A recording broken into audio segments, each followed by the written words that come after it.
खुदा अपने मासूमों को तलकीन कीजिएगा कि वो अल्लाह से हमारी शिकायत ना करे, बल्कि अल्लाह से ये दरख्वास्त करे कि वो हमारे जैसे कमजोर ईमान वालों को ताकत अता करे, क्योंकि हम भूले हुए हैं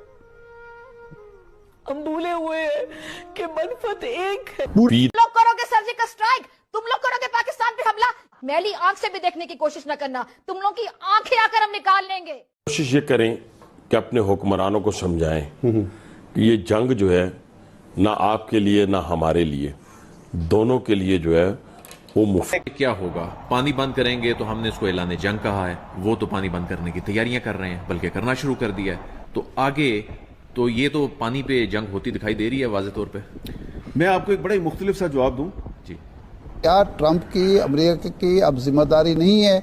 वो यही कह के पीछे हट जाएंगे कि ये आप लोग, चूँकि इंडिया तैयार नहीं हो रहा, अब आप जाने, आपका काम जाने, और फिर ये मामला उसी तरह स्टैंड स्टिल रहेगा और किसी वक्त भी फिर दोबारा भड़क। इसको सियासत की नज़र नहीं होना चाहिए। पड़ोसी मुल्क में एक दूसरे का ख्याल रखा जाए, लेकिन ये है कि एपिसोड अभी हुआ है और आपने डायरेक्ट पाकिस्तान का नाम ले लिया, तो एटलीस्ट आपको सबूतों के साथ आए, दुनिया को बताएं, ठीक है। और मैं समझता हूँ कि हमारा किसी का भी कोई मज़हब, जिसका भी कोई जो मज़हब हो, वो दहशतगर्दी को कोई सपोर्ट नहीं करता। एक इंसानियत की, बेगुनाह आदमी की वहाँ पे जो हुआ है बहुत अफसोस की बात है। पाकिस्तान में जो होता रहा है बहुत अफसोस है। इस तरह की चीज़ें नहीं होनी चाहिए। पड़ोसी मुल्क हैं, एक दूसरे के ऊपर पड़ोसियों के वैसे भी हुकूक होते हैं, तो मैं समझता हूँ कि आपस में रिलेशनशिप बेहतर रहने चाहिए। लड़ाई झगड़े, पाकिस्तानी कौम को कोई परेशानी नहीं होनी चाहिए। इंडिया पाकिस्तान का पानी बंद नहीं कर सकता। अच्छा, वो कैसे? भाई छोड़ देना, अगर वो कोई डैम भी बनाएंगे ना 10 साल बाद, 15 साल बाद, तो तब भी उस डैम का कंट्रोल हमारे हाथ में होगा। और अभी भी जिन डैमों के जरिए उन्होंने थोड़ा 3-4 दिन के लिए पानी बंद किया है, उन डैमों का कंट्रोल आपके हाथ में है। खुदा ना ख्वास्ता, खुदा ना ख्वास्ता, खुदा ना ख्वास्ता, मेरे मुंह में खाक। मुझे बहुत मज़ा आया, मुझे बहुत मज़ा आया है यल्दा हकीम और शेरी रहमान की गुफ्तगू सुनने का। मैं तो उस दिन का इंतजार कर रही हूँ जब कश्मीर के लिए भी हिमायत हमारे लिए एक रेड फ्लैग बन जाएगा, क्योंकि उस जिसका खतरा है, एस्केलेशन का खतरा है कि इंडिया की तरफ से एस्केलेशन होगी। जहाँ छोड़ के गए से आगे बढ़ेंगे अगली दफा। भारत के minister of external affair doctor Jaishankar ने पाकिस्तान को एक बड़ी तगड़ी किस्म की धमकी लगाई है। We will go deep inside Pakistan. India में बने डैमों का कंट्रोल सर पाकिस्तान के हाथ में कैसे हो सकता है? ये वैसे ही हो सकता है जिस तरह हमने राफेल जहाज का रडार सिस्टम और रेडियो सिस्टम जैम कर दिया था, वैसे ही हो सकता है। अब आगे नहीं पूछना। F-35 अब जो है। हालांकि दोस्तों, फिजा खान बातें जो ऊंची ऊंची कर रही हैं कि आंखें निकाल लेंगे और ये कर देंगे वो कर देंगे, देखो भारत ने तो अपना काम कर दिया है और पूर्णतः बेखूबी से और बेहद मन से किया है। अब तुम्हें जो करना है वो करके दिखाओ। भाई, भारत ने सिंध आपका पानी रोक दिया, ठीक है, भारत ने झेलम नदी का पानी रोक दिया और कभी अचानक से छोड़ दिया, पाकिस्तान में कभी बाढ़ आ गई। नरेंद्र मोदी ने जो काम किया है ना, वो तो कोई भाई कर ही नहीं सकता है।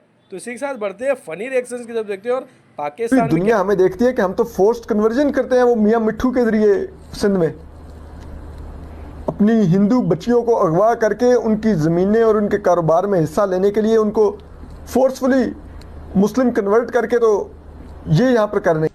इंडिया में आज फिर नरेंद्र मोदी ने एक बड़ा स्ट्रांग बयान दिया है। इंडियन प्राइम मिनिस्टर ने उसने कहा है कि ये अभी ऑपरेशन सिंदूर खत्म नहीं हुआ। वो भी इससे मुराद ये है to give a message to the countries in the region, look how पूरी इंटरनेशनल क्रिकेट कशीदगी की वजह से अब कहा जा रहा है कि इंटरनेशनल इवेंट्स में भी पाक भारत टाकरा नहीं होगा। दोनों तरफ से अब ये खबरें आ रही हैं। तो बीइंग अ क्रिकेटर आप क्या समझते हैं? एज एम्बेसडर ऑफ पाकिस्तान मैं यही कहूँगा कि देखें, क्रिकेट की वजह से, स्पोर्ट्स की वजह से और स्पोर्ट्स डिप्लोमेसी पे मेरा बहुत स्ट्रॉन्ग बिलीव है। इसको सियासत की नज़र नहीं होना चाहिए। पड़ोसी मुल्क में एक दूसरे का ख्याल रखा जाए, लेकिन ये है कि एपिसोड अभी हुआ है और आपने डायरेक्ट पाकिस्तान का नाम ले लिया, तो एटलीस्ट आपको सबूतों के साथ आए, दुनिया को बताएं, ठीक है। और मैं समझता हूँ कि हमारा किसी का भी कोई मज़हब, जिसका भी कोई जो मज़हब हो, वो दहशतगर्दी को कोई सपोर्ट नहीं करता। एक इंसानियत की, बेगुनाह आदमी की वहाँ पे जो हुआ है बहुत अफसोस की बात है।